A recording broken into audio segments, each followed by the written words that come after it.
आंकड़ों का प्रक्रमण एवं मानचित्र में कंप्यूटर का उपयोग। पिछले अध्याय में आपने आंकड़ों के प्रक्रमण और प्रदर्शन की विभिन्न विधियों को सीखा है, जिनका प्रयोग आप भौगोलिक परिघटनाओं के विश्लेषण में कर सकते हैं। आपने प्रचित किया होगा कि ये विधियां समय उपभोगी और थका देने वाली हैं। क्या आपने कभी आंकड़ों के प्रक्रमण और उनके आलेखीय प्रदर्शन की किसी ऐसी विधि के बारे में सोचा है जो समय की बचत करे और दक्षता बढ़ा दे? यदि आपने आंकड़ों प्रक्रमण के लिए कंप्यूटर का प्रयोग किया है तो आपने ध्यान दिया होगा कि कंप्यूटर अधिक सर्वोत्तमुखी है, क्योंकि यह स्क्रीन पर ही पाठ को संपादन, उसकी प्रतिलिपि बनाने तथा उसे एक स्थान से दूसरे स्थान पर ले जाने अथवा यहाँ तक कि अवांछित पाठ को विलुप्त करने को भी सुगम बनाता है। इसी प्रकार कंप्यूटर का प्रयोग आंकड़ों के प्रक्रमण, आलेखों को तैयार करने तथा मानचित्रों को आरेखन में भी किया जा सकता है। शर्त यह है कि आपके पास अनुप्रयोग यंत्रतर सामग्री, एप्लीकेशन, सॉफ्टवेयर हो। अन्य शब्दों में कंप्यूटर का प्रयोग अनेक प्रकार से अनुप्रयोग के लिए किया जा सकता है। फिर भी यह स्पष्ट रूप से समझ लेना जरूरी है कि कंप्यूटर उपयोगकर्ताओं द्वारा प्राप्त निर्देशों का ही पालन करता है। अन्य शब्दों में यह स्वयं कभी किसी भी कार्य को संपन्न नहीं कर सकता। इस अध्याय में हम आंकड़ों के प्रक्रमण और मानचित्रण में कंप्यूटर के प्रयोग की चर्चा करेंगे। एक कंप्यूटर क्या कर सकता है? कंप्यूटर एक इलेक्ट्रॉनिक उपकरण है। इसमें अनेक उपतंत्र होते हैं, जैसे स्मृति, सूक्ष्म प्रक्रम, माइक्रो प्रोसेसर, निवेशी तंत्र इनपुट सिस्टम और बहिर्वेशी तंत्र आउटपुट सिस्टम। यह सभी उपतंत्र इकट्ठे काम करते हुए इसे एक समन्वित तंत्र बनाते हैं। यह एक अत्यधिक शक्तिशाली साधन है जो आंकड़ों के प्रक्रमण, मानचित्रण और विश्लेषण की प्रणाली पर महत्वपूर्ण प्रभाव डालने में योग्य है। कंप्यूटर एक तीव्र और सर्वोत्तमुखी मशीन है जो जोड़ना, घटाना, गुणा और भाग जैसी साधारण अंकगणितीय क्रियाएं कर सकती है और जटिल गणितीय सूत्रों को भी हल कर सकती है। शून्य को शून्येतर से और जोड़ को घटाने से विलग करते हुए यह साधारण तार्किक सक्रियाएं करता है और परिणाम प्रदान करता है। संक्षेप में कंप्यूटर आंकड़ों का प्रक्रम है जो चलाने पर मानव प्रचलन के हस्तक्षेप के बिना विभिन्न गणितीय अथवा तार्किक सक्रियाओं से संपूर्ण अभिकलन कर सकता है। यदि आपको आधारभूत संकल्पनात्मक स्पष्टता है तो आप मानचित्र और आलेखों के द्वारा आंकड़ों का प्रदर्शन कंप्यूटर द्वारा अत्यंत प्रभावी ढंग से कर सकते हैं। यह आपका काम अत्यधिक तीव्रता से कर देता है। कंप्यूटर के निम्नलिखित लाभ से इसे हस्तचालित विधियों से अलग करते हैं। यह वास्तव में अभिकलन और आंकड़ों का प्रक्रमण की गति को बढ़ा देता है। यह आंकड़ों का विशाल मात्रा का निपटान कर सकता है जो सामान्यतः हाथों द्वारा संभव नहीं है। चाहने पर यह आंकड़ों का प्रतिलिपि बना सकता है, उनका संपादन कर सकता है, उन्हें सुरक्षित कर सकता है और उन्हें पुनः प्राप्त कर सकता है। यह आसानी से आंकड़ों को प्रमाणीकरण, पड़ताल और संशोधन के योग्य बनाता है। आंकड़ों का समूहन और विश्लेषण अत्यधिक सरल हो जाता है। कंप्यूटर तुलनात्मक विश्लेषण को मानचित्रों के आरेखन अथवा आलेखन द्वारा अत्यंत सरल बना देता है। आलेख अथवा मानचित्र के प्रकार जैसे कि दंड, वृत्त अथवा छायाओं के प्रकार, शीर्षक, संकेत, सूचिका तथा अन्य रूपणों को आसानी से बदला जा सकता है। कंप्यूटर अनेक लाभ प्रस्तुत करता है जो आप तब देखेंगे जब आप कंप्यूटर का प्रयोग करते हुए अपना क्रियात्मक कार्य करेंगे। हार्डवेयर और सॉफ्टवेयर संबंधी आवश्यकताएं। आंकड़ों के प्रक्रमण और मानचित्रण के सहायक के रूप में कंप्यूटर में हार्डवेयर और सॉफ्टवेयर सम्मिलित होते हैं। हार्डवेयर विन्यास में भंडारण, प्रदर्शन और निवेश और बहिर्वेश उपतंत्र समाविष्ट होते हैं, जबकि सॉफ्टवेयर इलेक्ट्रॉनिक संकेतों द्वारा बनाए गए क्रमादेश होते हैं। अतः कंप्यूटर सहायता प्राप्त आंकड़ों के प्रक्रमण और मानचित्रण में हार्डवेयर घटक और संबंधी अनुप्रयोग सॉफ्टवेयर दोनों की आवश्यकता होती है। हार्डवेयर कंप्यूटर के हार्डवेयर घटक में निम्नलिखित भाग सम्मिलित होते हैं: एक केंद्रीय प्रक्रमण इकाई और सीपीयू और भंडारण तथा स्टोरेज सिस्टम। एक आलेखीय प्रदर्शन उपतंत्र, ग्राफिक डिस्प्ले सिस्टम। निवेशी साधन, इनपुट डिवाइस। बहिर्वेशी साधन, आउटपुट डिवाइस। केंद्रीय प्रक्रमण और भंडारण तथा आधुनिक कंप्यूटरों के मूल में एक केंद्रीय प्रक्रमण इकाई समाविष्ट होती है जो आंकड़ों के प्रक्रमण हेतु क्रमादेशों का क्रियान्वयन और परिधीय उपस्करों का नियंत्रण करती है। प्रचालन तंत्र और अनुप्रयोग क्रमादेश के साथ समस्त आंकड़े चक्रीय भंडारण इकाई डिस्क स्टोरेज यूनिट्स में अधियासित होते हैं जो एक कार्यकारी स्मृति के रूप में क्रियाएं करते हैं। कुल भंडारण क्षमता काम के उस प्रकार पर निर्भर करती है जिसके लिए कंप्यूटर का प्रयोग होना है। आंकड़ों के प्रक्रमण और मानचित्रण के लिए हार्डवेयर भंडारण क्षमता 1 GB से 4 GB अथवा अधिक और random access memory RAM 32 MB अथवा अधिक होनी चाहिए। चक्रीय भंडारण के अतिरिक्त सक्रिय रूप से प्रक्रमित न हो रहे आंकड़ों की विशाल मात्राओं के स्थान भंडारण हेतु floppy disk, CD pen drive और चुंबकीय टेपों जैसे द्वितीयक भंडारण का भी प्रयोग किया जाता है। प्रचालक तंत्र एक मूल क्रमादेश होता है जो कंप्यूटर में आंकड़ों के प्रति आंतरिक प्रक्रमण को प्रशासित करता है। MS डांस, विंडोज और यूनिक्स जैसे प्रचालक तत्वों का प्रयोग आम है। इनमें विंडोज को सर्वाधिक वरीयता दी जाती है। आलेखी प्रदर्शन तंत्र तथा कंप्यूटर मॉनिटर।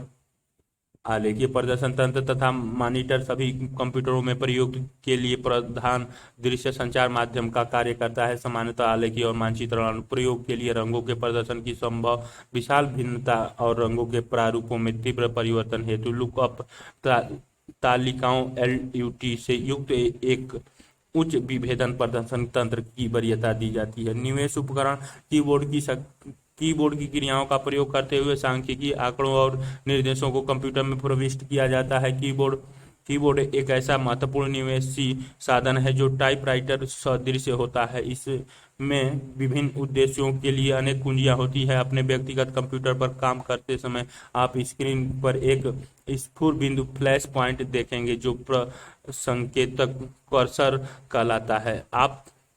जब आप कीबोर्ड पर किसी कुंजी को दबाते हैं तो जहां प्रतीक दमक रहा होता है वहां एक संप्रतीक कैरेक्टर प्रदर्शित होता है और प्रसंकेतक एक स्थान आगे बढ़ता जाता है। इसके अतिरिक्त आंकड़ों की स्थानीय प्रविष्टियां के लिए विभिन्न आकार और योग्यताओं वाली क्रमवीक्षकों, स्कैनर तथा अंक रूपकों डिजिटर्स का भी प्रयोग किया जाता है। बहिर उपकरण में मुद्रक की अनेक किस्में जैसे इंकजेट लेजर और रंगीन लेजर मुद्रक और A3 से AO तक विभिन्न आकार के उपलब्ध आलेखों प्लॉटर्स को सम्मिलित किया जाता है। कंप्यूटर सॉफ्टवेयर एक लिखित क्रमादेश है जो स्मृति में संग्रहित प्रयोक्ता द्वारा किए गए निर्देशानुसार यह विशिष्ट क्रियाएं संपन्न करता है। आंकड़ों के प्रक्रमण और मानचित्रण के लिए सॉफ्टवेयर को निम्नलिखित मॉड्यूलों की आवश्यकता होती है: आंकड़ा प्रविष्टि और संपादक मॉड्यूलर, समवर्ग रूपांतरण और क्रिया कौशल मॉड्यूलर, आंकड़ा प्रदर्शन और बहिर्वेशी मॉड्यूलर। आंकड़ा प्रविष्टि और संपादक मॉड्यूलर आंकड़ों के प्रक्रमण और मानचित्रण के ये सॉफ्ट अंतरपृष्ठ आंकड़ा प्रविष्टि तंत्र मूल सूचनाधार उत्पत्ति, त्रुटि निष्कासन, मापनी और प्रक्षेप हस्त कौशल उनके संगठन और आंकड़ों के अनुरक्षण को सुगम बनाते हैं। इनमें से किसी और आंकड़ा प्रविष्टि संपादन और प्रबंधन से संबंधित सामर्थ्य को निष्पादन स्क्रीन पर प्रदर्शित प्रसूची मेन्यू और अनुसंकेतों आइकॉन्स का प्रयोग करते हुए किया जा सकता है। आजकल के MS एक्सेल, स्प्रेडशीट, लोटस 1, 2, 3 और DBase जैसे व्यावसायिक पैकेज आंकड़ों के प्रक्रमण और आलेखों के उत्पादन का सामर्थ्य प्रदान करते हैं। दूसरी ओर ArcView, ArcGIS, जियोमीडिया में मानचित्रण और विश्लेषण के मॉड्यूल होते हैं। निर्देशांक रूपांतरण और क्रिया कौशल मॉड्यूल आजकल के सॉफ्टवेयर स्थानीय आंकड़ों के स्तर का निर्देशांक समन्वय, रूपांतरण, संपादन और स्थानीय आंकड़ों को आंकड़ों के गैर स्थानीय गुणों से जोड़ने की विस्तृत परिसर की शक्ति को उपलब्ध कराते हैं। आंकड़ा प्रदर्शन के बहिर्वेशी मॉड्यूल सक्रियों सक्रियाओं के परिसर की दृष्टि से आंकड़ा प्रदर्शन और बहिर्वेश प्राचलन में भिन्नता पाई जाती है और ये कंप्यूटर ग्राफी में विकसित कुशलताओं पर अत्यधिक निर्भर करती है। आधुनिक सॉफ्टवेयर कुछ साधारणतः सामर्थ्य प्रस्तुत करते हैं जो इस प्रकार है: चयनित क्षेत्रों और मापनीय परिवर्तन प्रचलनों को दर्शाने के लिए जूमिंग व विंडोइंग, वर्णवियतन परिवर्तन, सक्रिया, त्रियामी और संदर्भ प्रदर्शन, विभिन्न विषयों का चयनित प्रदर्शन, बहुभुज छायाकरण, रेखा शैली और बिंदु चिन्ह प्रदर्शन, प्लॉटर यंत्रों, मुद्रकों से योजन हेतु बहिर्वेशी साधन के अंतरापृष्ठ आदेश, सुगम योजना हेतु ग्राफिक यूजर इंटरफेस GUI आधारित तालिका संरचना। आपके प्रयोग के लिए कंप्यूटर सॉफ्टवेयर पूर्वगत पैराग्राफों में आंकड़ों के प्रक्रम के अनेक सॉफ्टवेयरों का उल्लेख किया गया है, परंतु समय और स्थान के व्यवरोध के कारण इनमें से प्रत्येक सॉफ्टवेयर के सामर्थ्य और कार्यों की चर्चा करना यहाँ कठिन होगा। इसी प्रकार हम MS एक्सेल अथवा स्प्रेडशीट प्रोग्राम का प्रयोग कर आलेख और आरेख बनाते समय अपनाई जाने वाली प्रक्रियाओं का वर्णन करेंगे। स्प्रेडशीट हमें आंकड़ों के भरण, विभिन्न सांख्यिकी को अभिकलित करने और आलेखित विधियों के द्वारा असंसाधित आंकड़ों अथवा अभिकलित सांख्यिकी के प्रदर्शन के लिए समर्थ बनाती हैं। MS एक्सेल अथवा स्प्रेडशीट, जैसा कि पहले उल्लेख किया गया है, MS एक्सेल लोटस 1, 2, 3 और DBase आंकड़े के प्रक्रमण आरेखों की संरचना में प्रयुक्त होने वाले महत्वपूर्ण सॉफ्टवेयर है। विस्तृत रूप से प्रयोग में लाए जाने और भारत के विभिन्न भागों में आसानी से उपलब्ध सॉफ्टवेयर कार्यक्रम होने के कारण MS एक्सेल का चयन अन्य सॉफ्टवेयरों में आंकड़ों के प्रक्रमण हेतु चुना गया है। इसके अतिरिक्त यह मानचित्रों की रचना वाले सॉफ्टवेयर से सुसंगत है, क्योंकि MS एक्सेल में आसानी से आंकड़ों का भरण हो सकता है और मानचित्र बनाने के लिए इसे मानचित्रण सॉफ्टवेयर के साथ जोड़ा जा सकता है। MS एक्सेल को स्प्रेडशीट प्रोग्राम भी कहा जाता है। एक स्प्रेडशीट एक आयताकार पेज अथवा जाल होती है जो सूचना का भंडारण करती है। स्प्रेडशीट वर्कबुक अथवा एक्सप्लोरर फाइलों में अवस्थित होती हैं। MS एक्सेल स्क्रीन और अधिकांश भाग कार्य विधि पत्र के प्रदर्शन में समर्पित होता है, जो पंक्तियों और स्तंभों से बना होता है। पंक्तियों और स्तंभों का प्रतिच्छेदन एक आयताकार क्षेत्र होता है जिसे सेल कहा जाता है। अन्य शब्दों में कार्य विधि पत्र सेलों से निर्मित होती है। एक सेल की संख्यात्मक मद एक सूत्र जो परिकलन के उपरांत संख्यात्मक मद उपलब्ध कराता है अथवा पाठ अंतर्निहित होता है। पाठों का प्रयोग सामान्यतः सेलों में प्रविष्ट संख्याओं की लेबलिंग के लिए किया जाता है। एक मद की प्रविष्टि या तो संख्या हो सकती है जिसे सीधे प्रविष्ट किया जाता है अथवा किसी सूत्र का परिणाम होती है। जब सूत्र का घटक तर्क परिवर्तित हो जाता है तो सूत्र का मद भी परिवर्तित हो जाता है।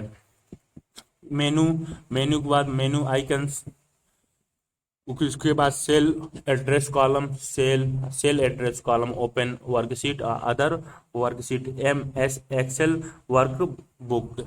एक एक्सेल कार्य विधि पत्र में 16,384 पंक्तियां होती है जिन पर 1 से 16,384 तक संख्या लगाई जाती हैं और 256 स्तंभ होते हैं जिन्हें अक्षर A से Z, AA से AZ, BA से BZ से लेकर IA से IZ द्वारा चूक प्रतिक्रम में प्रदर्शित किया जाता है। चूक प्रतिक्रम से एक एक्सेल वर्कबुक में 3 कार्यविधि पत्र समाविष्ट होते हैं। यदि आपको आवश्यकता हो तो आप 256 वर्कशीटों तक भी निवेश कर सकते हैं। इसका अर्थ है कि आप उसी फाइल वर्कबुक में आंकड़ों का विशाल संख्या और चार्टों का भंडारण कर सकते हैं। चित्र 4.1 दर्शाता है कि एक एक्सेल वर्कबुक कैसे दिखती है। एक्सेल में आंकड़ा प्रविष्टि और भंडारण की प्रक्रिया। एक्सेल में आंकड़ों की प्रविष्टि और भंडारण की प्रक्रिया अत्यंत सरल है। आप आंकड़ों की प्रविष्टि कर सकते हैं और उसकी प्रतिलिपि बना सकते हैं और उन्हें एक कोष्ठिका से दूसरे कोष्ठिका में ले जा सकते हैं तथा उन्हें सुरक्षित कर सकते हैं। आप त्रुटिपूर्ण अथवा आंकड़ों की अवांछित प्रविष्टि अथवा संपूर्ण फाइल की यदि आगे प्रयोग के लिए इसका आवश्यकता नहीं है निष्कासन कर सकते हैं। एक्सेल की प्राथमिकता क्रियाओं को जिनकी आवश्यकता आपको आंकड़ों की प्रविष्टि और भंडारण में पड़ेगी तालिका 4.1 में वर्णित किए गए हैं। आप स्वयं अन्य मेनूस और विकल्पों का अन्वेषण करके और अधिक सीख सकते हैं। आगे यदि आप कीबोर्ड की दाईं ओर दी गई संख्या पैड प्रयोग करते हैं तो आंकड़ा भरण आपको और आसान लगेगा। स्तंभ अनुसार आंकड़ों की प्रविष्टियां हेतु आपको संख्या टाइप करने के बाद एंटर की अथवा डाउन एरो दबाना होता है। संख्या टाइप करने के बाद दाएं एरो दबाने पर आंकड़े की प्रविष्टि पंक्ति अनुसार होगी। आंकड़ों का प्रक्रम और अभिकलन। आंकड़ों के प्रयोग के लिए प्रारंभिक आंकड़ों को संसाधित करना पड़ता है। आप आसानी से कुंजी पटल के चिन्हों प्लस माइनस स्टार और ऑब्लिक का प्रयोग करते हुए संख्याओं का क्रमशः जमा घटा गुणा और भाग कर सकते हैं। इन चिन्हों का प्रचलन ऑपरेटर कहा जाता है और ये वे तत्वों को एक सूत्र अथवा अभिव्यक्ति आंकड़े 0.1 तालिका आंकड़ों की प्रविष्टि और भंडारण में महत्वपूर्ण प्रकार्य संख्या प्रकार्य निर्देश मेनू द्वितीयक मेनू ड्रॉप डाउन सूची और कीबोर्ड पर लघु उत्तर विधि। नई फाइल खोलने के लिए फाइल न्यू कैट या पहले से विद्यमान फाइल खोलने के लिए फाइल ओपन कॉर्ड ओ। फाइल को सुरक्षित करने के लिए फाइल के नाम दीजिए और वर्णन कीजिए कि आप फाइल का भंडारण कहाँ करना चाहते हैं। चूक प्रतिक्रम द्वारा यह है फाइल सेव क्रेट यस प्रति बनाने उसे अन्यत्र ले जाने अथवा आंकड़ों के वर्ग को पेस्ट करने हेतु माउस को घसीट कर आंकड़ों के उस वर्ग पर ले जाइए जिसका आप चयन करना चाहते हैं और माउस के बाएं बटन को दबाकर आंकड़े के वर्ग का चयन कीजिए। एडिट कॉपी क्लेट सी काटने अन्यत्र ले जाने और आंकड़ों के एक वर्ग को पेस्ट करने हेतु माउस को घसीट कर आंकड़ों के उस वर्ग पर ले जाइए जिसका आप चयन करना चाहते हैं और माउस के बटन को दबाकर आंकड़े के वर्ग का चयन कीजिए। एडिट कर्ट एक्स दबा दीजिए। आंकड़ों के एक वर्ग को पेस्ट करना प्रसंकेतक को उस सेल पर ले जाइए जहां आप उसे पेस्ट करना चाहते हैं। एडिट पेस्ट क्लेट भी अंतिम कार्य का निराकरण करना। एडिट अंडो क्लेट जेड अंतिम कार्य की पुनरावृत्ति। एडिट रिपीट CTRL कर्ट वाई टिप्पणी अंतिम कार्य के पश्चात। यदि आप फाइल को सुरक्षित कर चुके हैं तो आप किसी भी कार्य का निराकरण और पुनरावृत्ति नहीं कर सकते से जोड़ते हैं। उदाहरणतः यदि आप 5 + 6 - 8 - 5 की अभिव्यक्ति को हल करना चाहते हैं तो आप आसानी से नीचे दिए गए चरणों में इसका समाधान कर सकते हैं। चरण 1 किसी भी सेल पर टक का क्लिक कीजिए। माउस की सहायता से टाइप 2 चरण 2 टाइप करके अभिव्यक्ति टाइप करें। इस प्रकार अभिव्यक्ति होगी 5 + 6 - 8 - 5। चरण 3 इंटर कुंजी दबाएं और उसी सेल को आपको परिणाम मिल जाएगा जिसे सेल को आपने प्रथम चरण में चुना था। टिप्पणी सांख्यिकी प्रचलन को केवल एक्सेल में बराबर का चिन्ह टाइप करके पालन किया जा सकता है।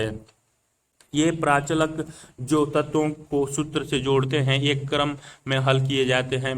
ब्रैकेटों में परिबद्ध अभिव्यक्तियों को पहले हल किया जाता है और फिर इसके बाद घातक भाग गुणा जमा और घटाव आते हैं। उदाहरणतः एक्सेल में इस प्रकार दी गई अभिव्यक्ति सूत्र बराबर A8/A9 + A4 को एक्सेल का प्रयोग करते हुए इस प्रकार होगी।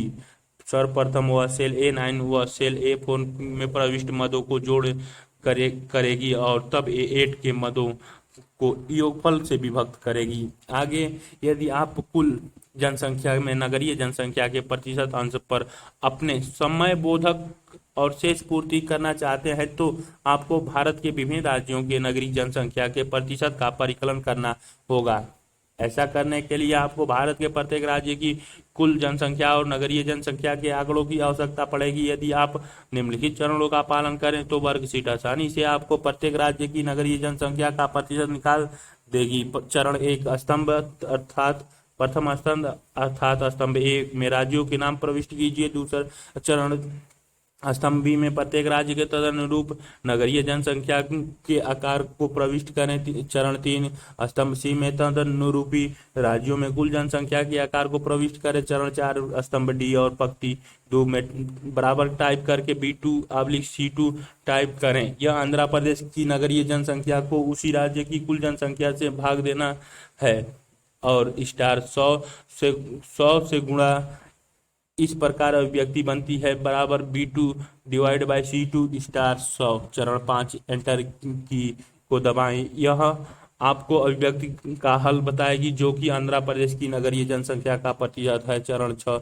अब आपको अन्य राज्यों की नगरीय जनसंख्या के प्रतिशत के परिकलन के लिए सूत्र को पुनः लिखने की आवश्यकता नहीं है। केवल D2 के सेल को दबाइए। यह प्रथम राज्य आब्लिक सेल के सूत्र के प्रतिलिपि नीचे तक के सभी सेलों के लिए जहां तक आप इन्हें खींच ले गए हैं बनाएंगे। चित्र 4.2 ऊपर बताए गए चरणों में से 1 से 5 का आलेख द्वारा दर्शाता है, जबकि चरण 6 को चित्र 4.3 में दर्शाया गया है।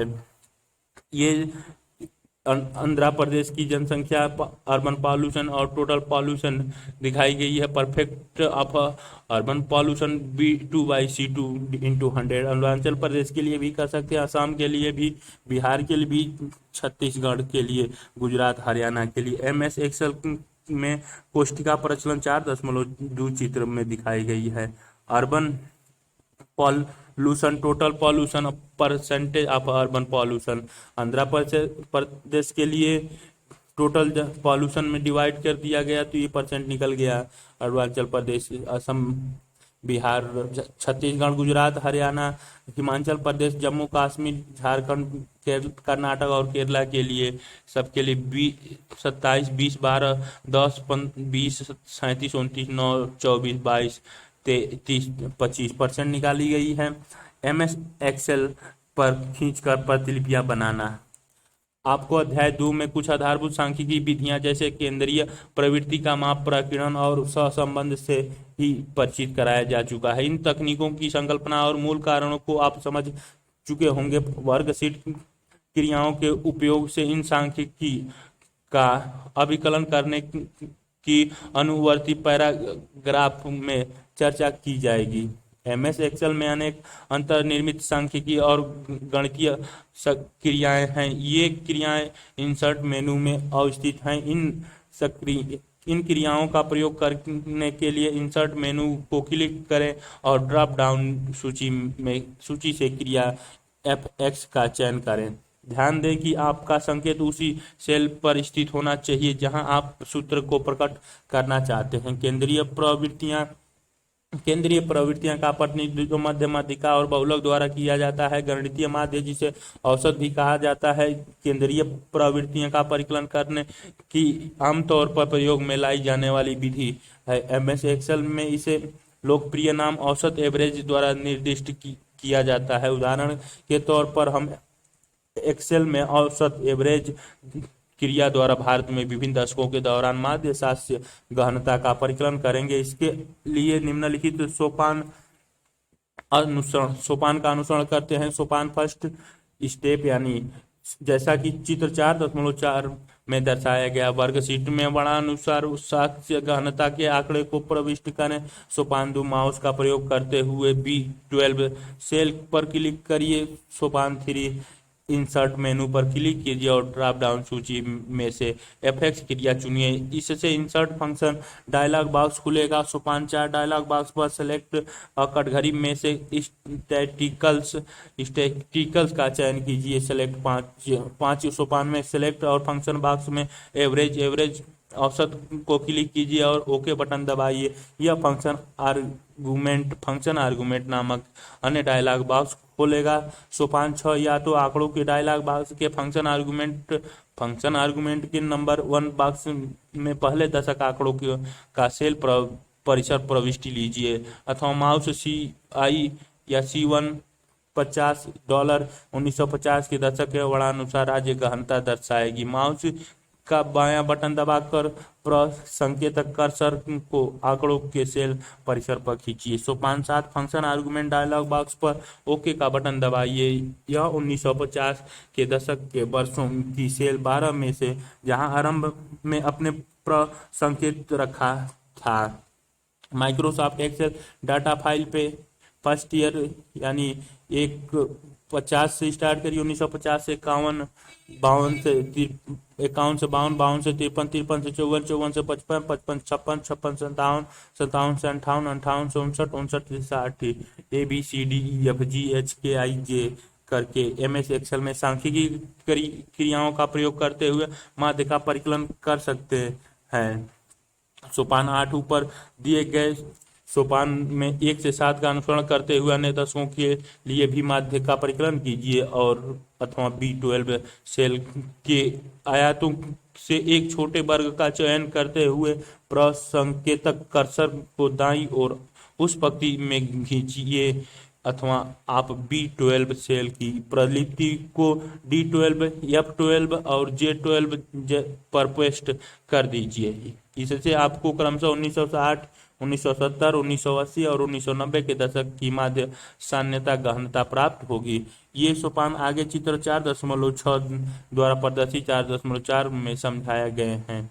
दिए गए आंकड़े में माध्य का परिकलन उजागर करता है। यह विभिन्न दशकों में विभिन्न रूप से और 1980 के बाद औसत दशकीय शास्य गहनता में प्रभावी वृद्धि हुई है। वास्तव में 1980 के दशक में हरित select average for a function, average select कर दी। स्टैटिकल्स में जाइए, स्टैटिकल्स में एवरेज वाला फंक्शन खुला, उसके बाद उसको ओके कर दीजिए, सांख्यिकी क्रिया का चयन हो गया। फंक्शन आर्गुमेंट पे जाइए, number B12 B3 B12 average में define your data range for which you have to calculate the mean. Number okay option argument dialog box में परिसर को परिभाषित करना। क्रांति का स्थानीय विस्तार हुआ और नलकूप सिंचाई के अंतर्गत क्षेत्रों की अत्यधिक वृद्धि हुई। इससे शुष्क प्रदेशों के साथ साथ शुष्क मौसम में भी कृषि सुगम हुई, जैसा कि ऊपर स्पष्ट किया गया है। माध्य के परिकलन में प्रयुक्त की गई प्रक्रिया में मिलती जुलती प्रक्रिया का प्रयोग करके आप माध्य का प्रमाप, विचलन और सहसंबंध का परिकलन कर सकते हैं। चित्र 4.7 और चित्र 4.8 में इसके लिए कुछ संकेत प्रस्तुत किए गए हैं। प्रमाप विचलन की क्रिया के लिए स्टैटिकल्स में दिखा रखी है, सहसंबंध की प्रक्रिया के लिए कोरल में दिखा रखी है। दोनों अलग अलग फंक्शन इंसर्ट की दिखा रखी है। आलेखों की रचना। आप जानते हैं कि कई बार तार्किक रूप से आंकड़ों में जो कुछ प्रदर्शित किया जाता है उससे अनुमान लगाना कठिन हो जाता है। दूसरी ओर आलेख रूप में आंकड़ों का प्रदर्शित परिघटनाओं के बीच सार्थक तुलना करने की हमारी सामर्थ्य को बढ़ा देता है और चित्रित लक्षणों का सरलीकृत दृश्य प्रस्तुत करता है। अन्य शब्दों में आलेख और आरेख आंकड़ों की अंतर्वस्तुओं के बीच पठन को सरल बना देता है। उदाहरणतः यदि हम भारत में शास्य गहनता के सभी 50 वर्षों के आंकड़ों का तालिका अनुसार प्रदर्शित करें तो इससे अर्थ निकालना कठिन हो जाएगा। यद्यपि एक रेखाग्राफ अथवा दंड आरेख से हम भारत की शास्य गहनता की प्रवृत्तियों के सार्थक निष्कर्ष आसानी से निकाल सकते हैं। बॉक्स 4.1 आंकड़ों के प्रकार और उनके प्रदर्शन की कुछ उपयुक्त आलेखी विधियां। पहला, काल श्रेणी आंकड़ों को रेखाग्राफ अथवा दंड आरेख द्वारा प्रदर्शित किया जाता है। दूसरा, दंड आरेखों और आयती चित्र का प्रयोग सामान्यतः अंशों अथवा विभिन्न इकाइयों की आवृत्तियों को दर्शाने के लिए किया जाता है। तीसरा, मिश्र दंड आरेखों और पाई चार्ट का प्रयोग विभिन्न इकाइयों के अंशों को दर्शाने के लिए किया जाता है। मानचित्र का प्रयोग स्थिति अनुसार आंकड़ों के प्रदर्शन हेतु किया जाता है। यह आंकड़ों के स्थानीय प्रारूपों के व्यापकार्थ समझने में सहायता करते हैं। आंकड़ों के प्रदर्शन के लिए प्रयुक्त आलेखी विधियों का चयन अत्यावश्यक है। अध्याय 3 में आपने आलेखों और आरेखों तथा उनकी आंकड़ों के प्रकार के संदर्भ में उपयुक्तता के बारे में पढ़ चुके हैं। यहाँ आप एक्सेल से आरेख और आलेख की रचना के बारे में सीखेंगे। कल्पना कीजिए कि आप 1981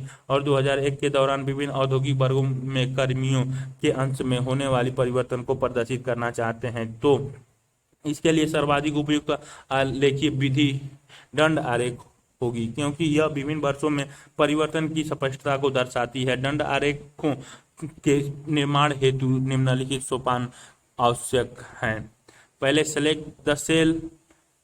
दंड आरेख के निर्माण हेतु आंकड़ों का प्रविष्टि और सेलों का चयन करिए। ABCDEFGH सेल चयन कर लेंगे। पहला स्टेप में वर्कशीट आंकड़ों में प्रविष्ट कीजिए, जैसा कि चित्र 4.9 में दर्शाया गया है। सोपान 2 में दाएं बटन को दबाते हुए कोष्ठिकाएं के ऊपर माउस को खींचकर उसका चयन कीजिए। और सोपान 3 में चार्ट विंडोज पर क्लिक कीजिए। चित्र 4.9 में चार्ट विंडोज के सोपान 1 से 4 को खोलेगा। सोपान 4 चार्ट विंडोज चार्ट सब टाइप के बॉक्स के साधारण दंड आरेख को 2 बार क्लिक कीजिए। चित्र 4.10 यह आपको चार्ट विजार्ड के चारों में से दूसरे सोपान पर ले जाएगा, जिसमें वर्कशीट की संख्या, चयनित आंकड़ा परिसर और दंड आरेख का पूर्व प्रदर्शन प्रकट होगा। चित्र 4.11 क्योंकि आंकड़े में वर्ग पंक्ति अनुसार व्यवस्थित होते हैं, इसीलिए इसे पंक्ति अनुसार चार्ट निर्माण कहा जाता है। सोपान 5 रेडियो बटन नेक्स्ट पर क्लिक कीजिए। यह आपको चार्ट विंडोज के 4 के सोपान 3 पर ले जाएगा। चित्र 4.12 यह आपको शीर्षक, टाइटल, अक्षों के नाम, नेम ऑफ द एक्सेस, प्रविष्टि केस के विभिन्न विकल्पों तथा ग्रिड रेखाओं, ग्रिड लाइंस, आंकड़ा लेबल, डाटा लेबल और आंकड़ा तालिका, डाटा टेबल के विकल्प मिलेंगे। चार्ट के शीर्षक और अक्षों के नाम की प्रविष्टि चित्र 4.12 में दर्शाई गई है, जबकि लीजेंड प्लेसमेंट के विकल्पों को चित्र 4.13 में दर्शाया गया है, जैसा कि चित्र 4.13 में दर्शाया गया है। अक्षों के नाम टाइप कीजिए, प्लेसमेंट आप लीजेंड का चयन कीजिए, जैसा कि चित्र 4.14 में दर्शाया गया है। पहले चार्ट टाइप कर लीजिए, चार्ट सब टाइप्स। उसके बाद आपको चार्ट में जाकर chart row wise chart construction पे क्लिक कर दीजिए। चार्ट विजार्ड के 4 सोपान फर्स्ट स्टेप, चार्ट विजार्ड के 4 का सोपान सेकेंड स्टेप, और थर्ड वाले में अक्षों के नाम प्रविष्टि कर दीजिए। अक्षों के नाम प्रविष्टि सोपान 6। जब आप अक्षों के नाम और लीजेंड विकल्पों इत्यादि का प्रविष्ट कर चुके हों तो रेडियो नेक्स्ट बटन को क्लिक कीजिए। चित्र 4.13 यह आपको चार्ट विजार्ड के 4 के सोपान 4 पर ले जाएगा, जो आपसे आंकड़ों के दंड आरेख की रचना की स्थिति का चयन करवाएगा। चित्र 4.14 एज ऑब्जेक्ट्स इन को चुनिए और सीट को चुनिए जिसमें अपने आंकड़ों की प्रविष्टि किया था, अर्थात सीट 5 विकल्प के तौर पर आप एज न्यू सीट चुनते हुए अपने दंड आरेख को नई सीट में भी स्थापित कर सकते हैं। सोपान 4 चित्र 4.14 के अनुसार रेडियो बटन ओके को दबाइए। आपको दंड आरेख में चार्ट विजार्ड को संपूर्ण करेगा, जैसा कि चित्र 4.15 में दर्शाया गया है, और यह वर्ग सीट 5 पर प्रकट होगी। चार्ट विजार्ड्स स्टेप 3 और 4 में चार्ट ऑप्शन लीजेंड्स की स्थिति का चयन करना बटन पे क्लिक कर दीजिए। बटन क्लिक करने के बाद चार्ट लोकेशन पे जाइए। चार्ट लोकेशन में चार्ट 3 और चार्ट 5 दिखेगा। चार्ट की स्थिति का चयन कर दीजिए। चार्ट की स्थिति चयन करने के बाद आपको पुरुष श्रम बल संरचना की तुलना 1981 से 2001 तक भारत प्रतिशत में कृषक, खेतीहर मजदूर, घरेलू मजदूर और अन्य मजदूरों की प्रतिशत दिख जाएगी। ये 0, 5, 10, 15, 20, 25, 35, 40, 45, 50 के बीच में ये दृश्य दिखाई गई है 1981 वाले रंगीन में, और काले रंग वाले 2001 में। संपूर्ण दंड आरेख बन की इस तरह तैयार हो जाएगा। आप डंडों पर क्लिक करके डंडों का प्रारूप रंगों से छाया अथवा विलोमता बदल सकते हैं। इसी प्रकार यदि आवश्यकता हो तो आप अक्षरों के प्रकार अथवा ग्रिड रेखाओं को भी बदल सकते हैं। ऊपर दिया गया आरेख दर्शाता है कि विगत 2 दशकों में कृषकों का अंश महत्वपूर्ण ढंग से घटा है और अन्य कार्मिकों का अंश प्रच्छेद ढंग से बढ़ा है तथा खेतीहर और घरेलू श्रमिकों के अंश लगभग समान रहे हैं। बॉक्स 4.2 आंकड़ों के प्रदर्शन के कुछ महत्वपूर्ण मानक चित्र संख्या होनी चाहिए। इसका एक उपयुक्त शीर्षक होना चाहिए और जिस दिन और काल से इसका संबंध है वह भी इसके वर्णित होना चाहिए। जिस इकाई में मात्राएं दर्शाई गई हैं उसका वर्णन भी शीर्षक अथवा उपशीर्षक के अंतर्गत होना चाहिए। शीर्षक उपशीर्षक अक्षरों के शीर्षक और मुख्य प्रदर्शन को अक्षरों के उचित प्रकार और आकार से दर्शाया जाना चाहिए ताकि वे संतुलन ढंग से स्थान ग्रहण कर सके। कंप्यूटर सहायक मानचित्रण मानचित्र को कंप्यूटर हार्डवेयर और मानचित्रण सॉफ्टवेयर के संयोजन से भी आलेखित किया जा सकता है। कंप्यूटर सहायक मानचित्रण में स्थानीय सूचनाधार की सूचना रचना के साथ इसके लक्षण अथवा गैर स्थानीय आंकड़ों से समन्वय की आवश्यकता होती है। इसके अंतर्गत भंडारित आंकड़ों का सत्यापन और संचार को शामिल किया जाता है। इस परिप्रेक्ष्य में सर्वाधिक महत्वपूर्ण यह है कि आंकड़ों व्यापक रूप से मान्य और समुचित रूप से परिभाषित निर्देशांक प्रणाली द्वारा ज्यामितीय रूप से पंजीकृत और कोडित हो ताकि उनका कंप्यूटर के अंदर आंतरिक सूचनाधार सूचना में भंडारण किया जा सके। अतः मानचित्रण उद्देश्य के लिए कंप्यूटर का प्रयोग करते समय अवश्य ध्यान रखना चाहिए। स्थानीय आंकड़े भौगोलिक दिक् स्थान का प्रतिनिधित्व करते हैं। बिंदु, रेखाएं और बहुभुज उनके अभिलक्षण होते हैं। बिंदु आंकड़े मानचित्र पर प्रदर्शित विद्यालय, अस्पताल, कुआं, नलकूप, कस्बे और गांव जैसे कुछ भौगोलिक लक्षणों की अवस्थिति संबंधी विशेषताओं का प्रदर्शन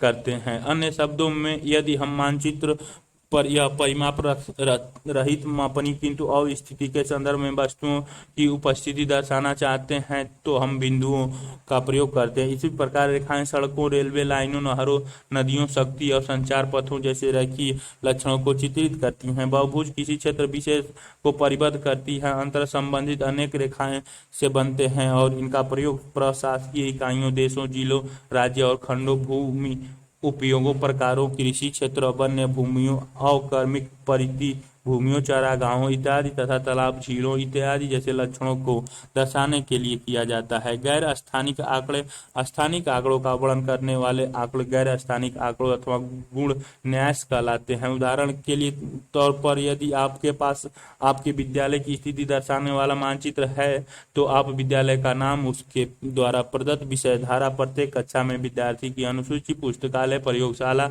उपकरण इत्यादि की सुविधा जैसी सूचनाओं को संलग्न कर सकते हैं। अन्य शब्दों में आप स्थानिक आंकड़ों के गुण की व्याख्या कर रहे होते हैं। इस प्रकार स्थानीय आंकड़ों के गुण न्यास के रूप में भी जाना जाता है। भौगोलिक आंकड़ों के स्रोत भौगोलिक आंकड़े अनुरूप मानचित्र और वाया फोटो अथवा आंकिकीय रूप से क्रम विच्छित प्रतिबिंबों में उपलब्ध होते हैं। कंप्यूटर में स्थानीय आंकड़ों की रचना प्रणाली पर अध्याय 6 में परिचर्चा की गई है। मानचित्रण सॉफ्टवेयर तथा उनके प्रकार अनेक मानचित्रण सॉफ्टवेयर जैसे कि ArcGIS, ArcView, जियोमीडिया, ग्राम इंद्रिसी, जियोमेट्रिका इत्यादि व्यावसायिक रूप से उपलब्ध हैं। कुछ मुफ्त डाउनलोड करने योग्य सॉफ्टवेयर भी हैं जिन्हें इंटरनेट की सहायता से डाउनलोड किया जा सकता है, परंतु इनमें से प्रत्येक सॉफ्टवेयर के सामर्थ्य की यहाँ चर्चा करना समय और स्थान के व्यवरोध के कारण कठिन होगा। हम इसीलिए यहाँ एक मानचित्रण सॉफ्टवेयर का प्रयोग करते हुए वर्णव्यापी मानचित्रण में सामान्यतः प्रयुक्त होने वाली प्रक्रियाओं का वर्णन करेंगे। एक मानचित्र सॉफ्टवेयर स्थानीय और गुण न्यास निवेशों के माध्यम से स्क्रीन पर क्रमवचित मानचित्रों के अंकीकरण, त्रुटियों के निष्कासन, मापनी के रूपांतरण और प्रेक्षणों, आंकड़ों, समन्वय, मानचित्र डिजाइन, प्रदर्शन और विश्लेषण की क्रियाओं प्रदान करता है। एक अंक रूपीय मानचित्र में 3 फाइलें होती हैं। इन फाइलों का विस्तारण HSP, SHX और DBF है।